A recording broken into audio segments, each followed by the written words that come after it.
Hello everyone, my name is OTG3 and today I'm gonna bring you yet another vlog review because they're easy to do. And you know what? The kind which gap in between, I really like those vlog reviews thing.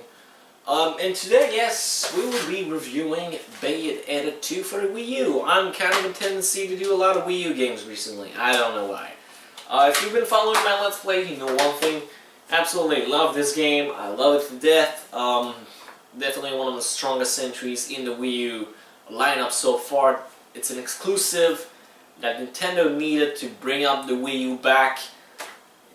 Did it do it? No. I don't know, it's like what, 2 months old? 1 month and a half?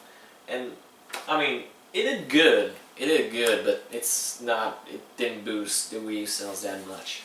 Definitely Smash Bros.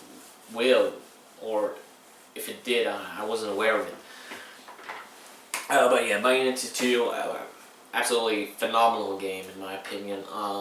Like I said, one of the strongest entries within the Wii U.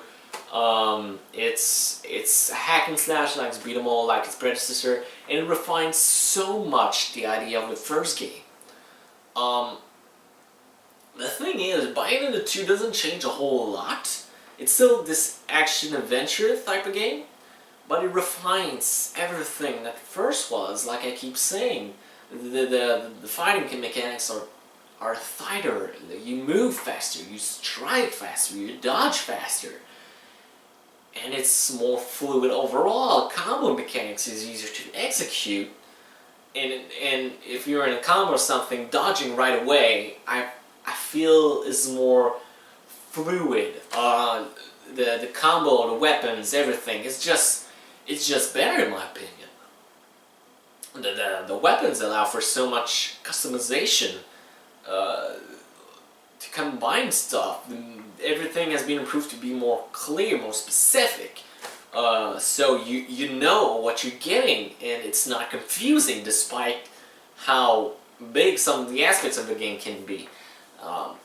It's not absolutely, like I said, unbelievable. But like the presentation in this game, I say it's one of the most beautiful games for the Wii U. I mean, despite Super Smash Bros. Wii U that came out a little bit ago, I say this is the best looking Wii U title after Smash Bros.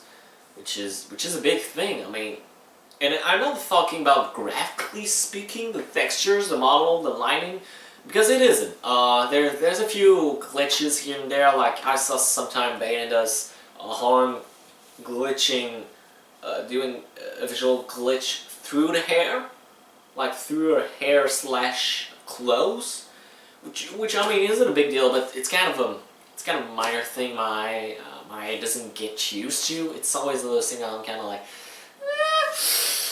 I don't like this, and I mean it's tons of fun. I like it a lot. Presentation-wise, like I said, it's not about how it looks, how it plays.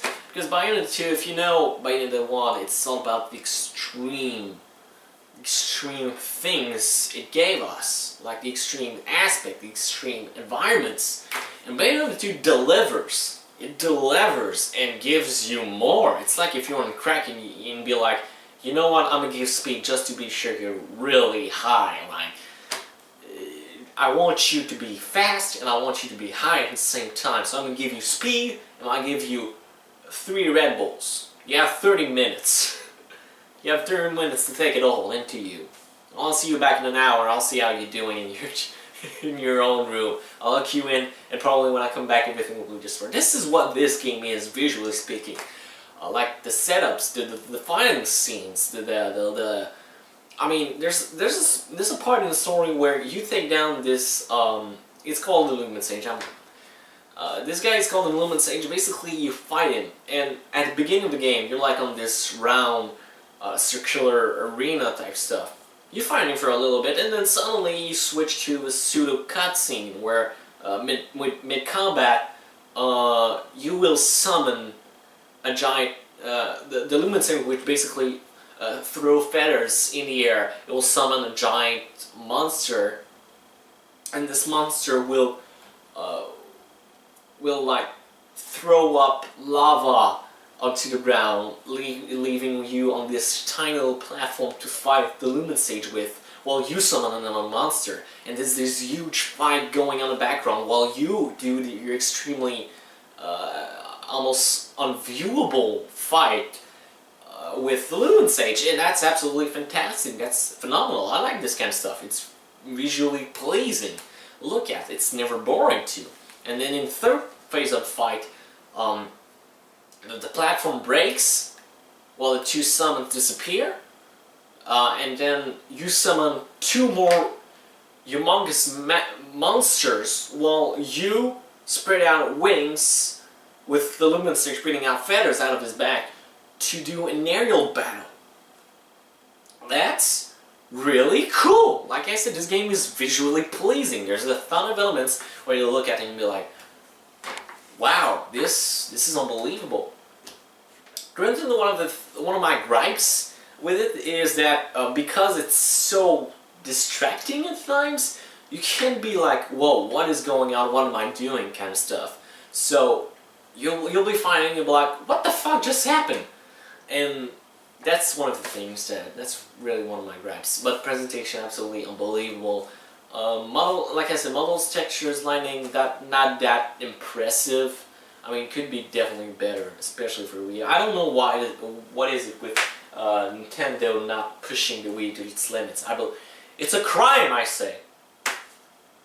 Like I said, model texture not impressive. Still pretty good. Only because of the foreplay and the background is always interactive. It always interacts. It always plays with you.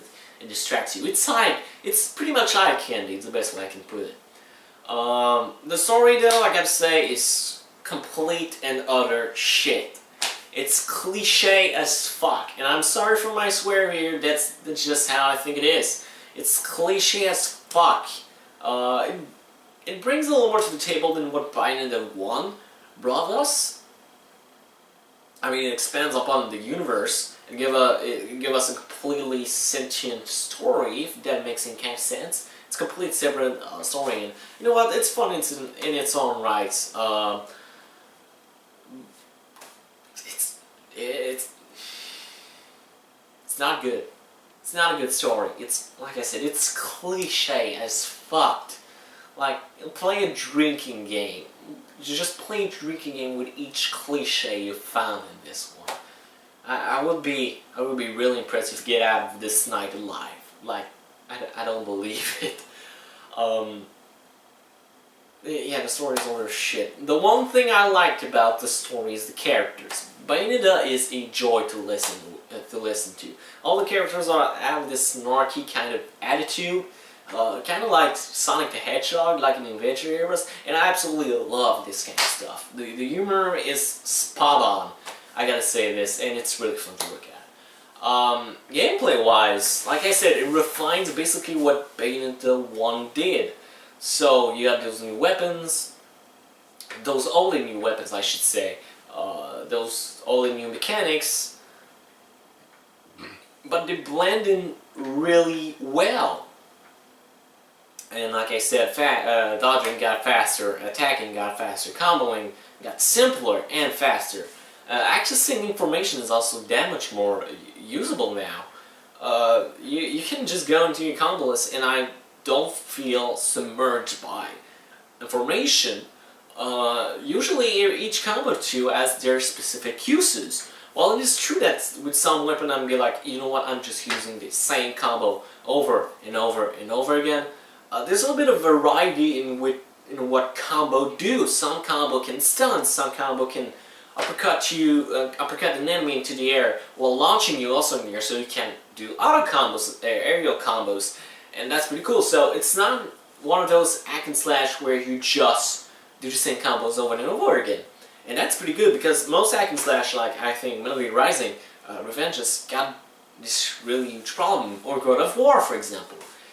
And I just feel like Bayonetta 2 did an awesome job with that. What else can I talk about? Bosses, oh my god, bosses. much better than the first game. I mean, the bosses in the first game were exceptionally good. Like, there weren't that much. There was a lot of waiting and quick time events, which was my biggest gripe with Bayonetta 1. Bayonetta 2 completely removes that, and because of this, it's much more focus and much more faster pace than its predecessor in both bosses and combat sections. And bosses this time around just feel like the patterns and how they move around and how you can interact with them and how you can kill them, attack them, and everything. It's just that much easier, and it's about how you can kill them as fast as possible, rather than them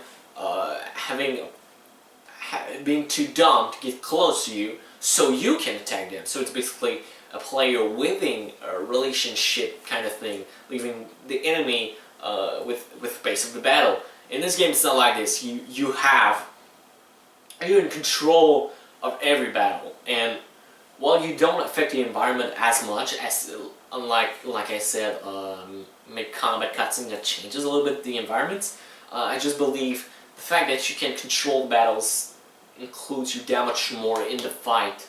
With that said, like I said, no more quick time events, which thank fucking God. Quick time events are the bane of Bayonetta 1. It's a reason why I've quit playing so fast this game.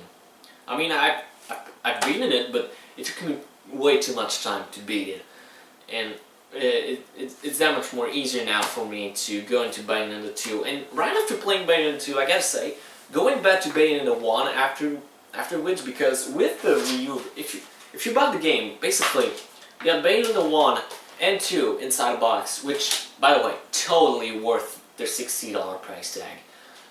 In my case, 70, because Canada's a bitch in that way. But yeah, you get 2 games in one. 2, I believe, phenomenal games. And just going back to Bayonetta 1, it's so clunky.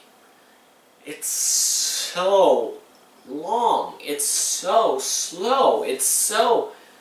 Like I said, Bayonetta 2 refines everything we've known from Bayonetta 1. And it amplifies them by so much.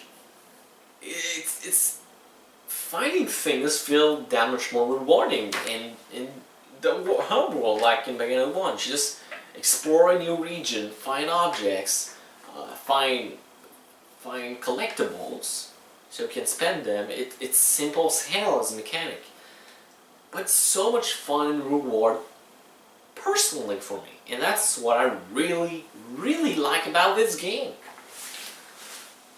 Just exploring around, just doing that, just finding this secret that I'm not supposed to find in a pretty linear game.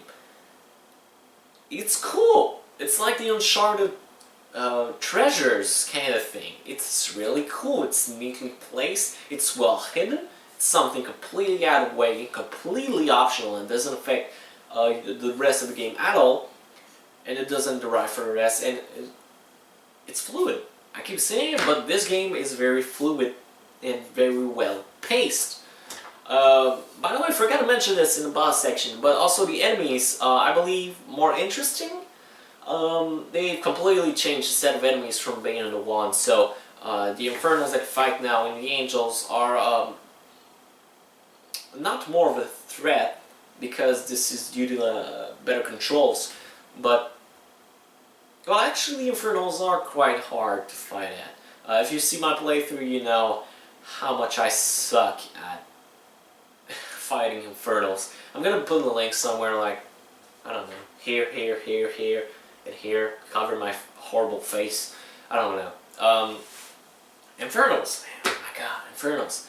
And the design of them is so cool, forgot to mention that. Like, the enemy patterns feel that much more complex now, if that makes any kind of sense. They feel more real in a way.